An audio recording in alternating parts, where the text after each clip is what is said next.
I'll admit it, I don't know every single piece of music ever produced. There are some Sun Ra albums I still need to listen to, for instance. And another part of that would be the new wave of British heavy metal, NWOBHM. NWOBHM. I don't know all of the albums that were produced there. I lived through it, as a lot of other people did, on the new wave of British heavy metal Facebook group that I'm on, which is marvellous because it reminds me, as I've said many times before, many a time and oft, I've said a bit literary. There you see, I'm wearing a cardigan, so I do feel a bit literary. Yes, I might have a cocoa later on. Yeah, yes. Anyway, it tells me of albums that I'd forgotten, and it also says to me, what about this? Oh, yeah, I remember them, but I never heard them at the time. And it also says, what about this? And I say, never heard of them. Who are they? And I knew of this band. You see, when you live through it, I've said this many times, haven't I? You are reliant on the stuff that you can buy and the stuff that your friends can tape you. Remember, cassette tapes, a D90 generally, a D90. That was 45 minutes aside, so you'd get a good album on there, wouldn't you? D120s, blimey, they were more expensive. Try to get 2 albums on there, don't you? That's what you try to do. And then there's the thing of writing on the front. My writing was always really bad, and I always worried about that and got other people to write it. You know, when I did tapes for people, I thought, you won't even be able to see it. You won't know what it is. What's that? Albert's Whippet? No, it's Oh, I Love You. Oh, same sort of thing. Anyway, I was always in a bit of awe of people who thought, that's nice calligraphy, isn't it? Sounds like a prog band, nice calligraphy. I bet they didn't get anywhere. Anyway, one of those albums that I didn't come across at the time because I neither purchased it and it wasn't in my general friends' preferences, that's what it comes down to, is Holocaust. Now, I know of Holocaust, but I never really was part of their... I moved around a bit there, didn't I? But then thought I'd come back to the same place. Got some notes, you see. So you might see my head moving down a bit. Could be moving down a bit. It's here. There you go. See, another phone. I'm a 3-phone household, me. Oh, yes. That is how I look at my life. Okay. Anyway, Holocaust. I knew of them. Of course I did. Sure I did. So, I knew of them, and I'm going to try and access my notes here while I'm talking to you and of you as well. I talk about you to all sorts of people, my fans. Not really fans, just acquaintances, people who happen to cross me and then say, I'm not listening to that again, bloody hell, that sort of thing. But I regard you as my friends because that's the kind of life I'm living. So, Holocaust.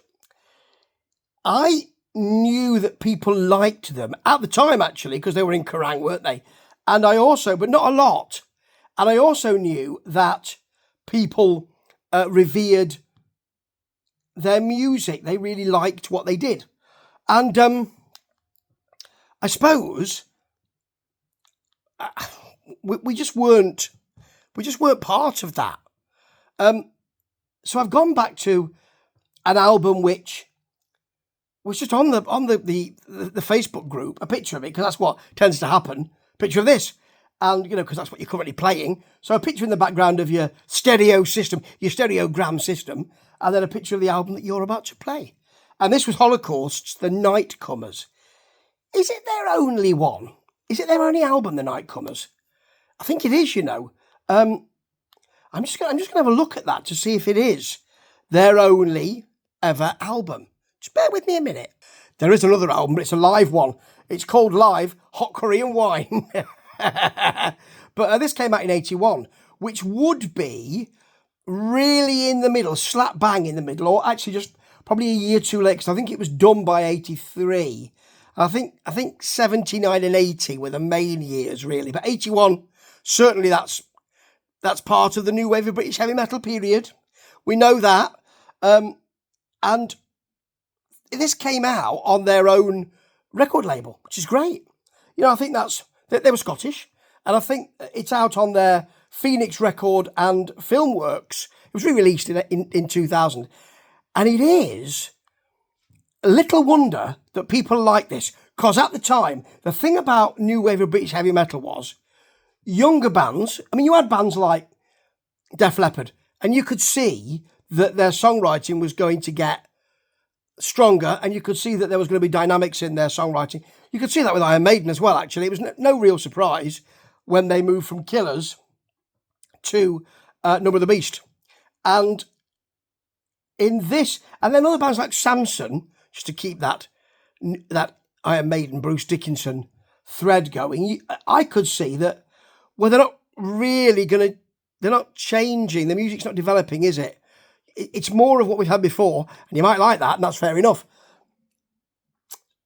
Anyway, this is more of the same throughout the album, but part of the appeal of new wave of British heavy metal is that it had a youthful exuberance to it. And by gum does this. I mean, they're racing around and they don't stop. It's a bit like Raven. It's rougher than Raven. Rougher than Raven, bloody hell.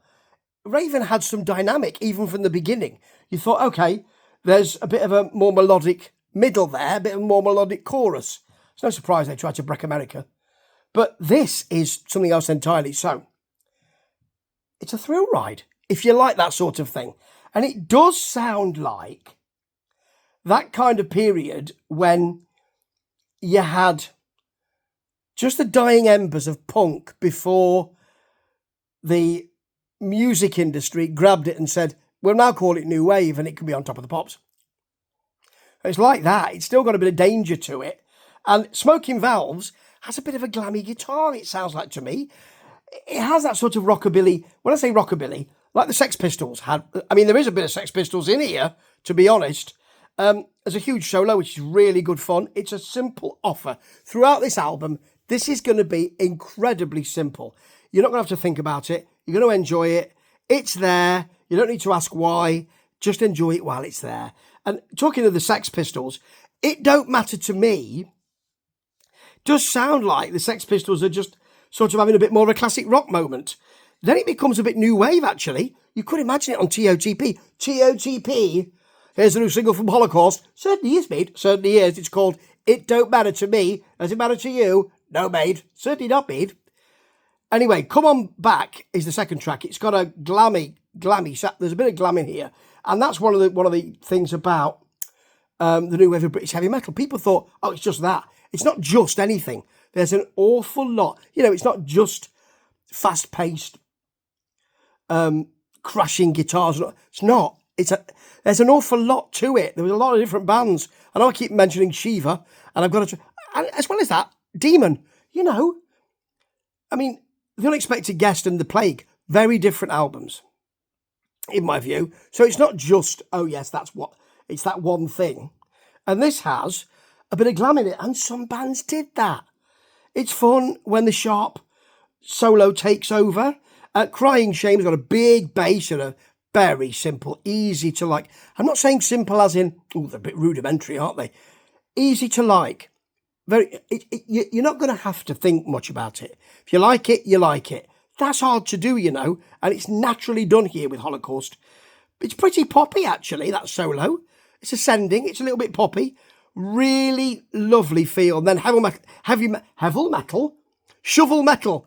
That's a genre we haven't had, but I'm sure we might well do. We could do Heavy Metal Mania as a needling riff, really sharp. And there's a simple beat and a riff that you've heard before, but you don't mind because you know it's friendly. And you'd like to spend a bit of time listening to that in the pub. You know, you could put it on the jukebox and think, oh, Holocaust, yeah, no one else is doing this. And actually, there was a sense at that time, and there still is. I sat in a bar recently with there must have just been about 20 with poodle perms and tight strides and white high-topped sneakers. Right, or trainers if you like. And I thought, that's coming back then. And in those days, there was a sense that, well, actually, we're an enclave and you're going to hear an awful lot of art pop and art rock and all that. Well, we're going to put on heavy metal songs if they're on the... You know, which is why Gillies Rock World was so popular here in Manchester and why the Soulsby still got a great jukebox. It really has. And in those days, it was the Was it the Salutation in Nottingham? Or was it the Trip to Jerusalem? One of the older pubs, yeah. Anyway, it's simple, that Heavy Metal Mania. Love it. Nightcomers is a longer track. It's the last track, proper. It's been re-released with a few others, but of the original album, it's got a longer feel. It's got an air to it. It's got an aspiration to it. It aspires to a bit of atmosphere. And there's nothing wrong with that, because they're allowed to do that because the other tracks have been so simple and such fun and such rock. It's just great to spend time with. And it's part of what the new wave of British heavy metal was. Glad to make this album's acquaintance. Glad that Facebook page, blimey, showed me the album. I'd forgotten all about it. And I'll be listening to it again. Ta-ta.